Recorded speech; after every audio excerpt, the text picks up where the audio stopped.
Hello everyone, welcome to our videos today. I'm going to introduce the new products on my right hand.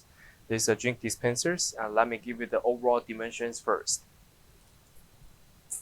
For the spaces, it is about like a 21 and 1/4 inches wide.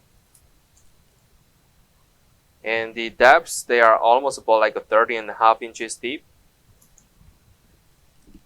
And the overall height of these units, they are about like a 21 inches tall.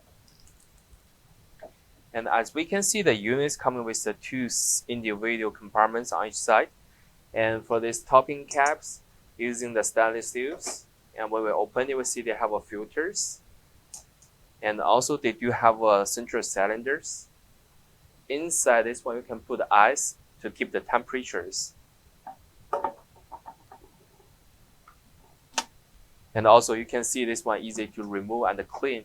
So from the faucets, this one having the two functions to operate it. One is type of one each times to get the drink down.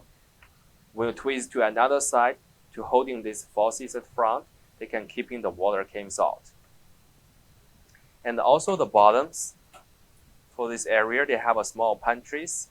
You can simply to remove it and clean it. So this will be the all demonstration information about the products. If you do have more questions, feel free to contact with us. Thank you.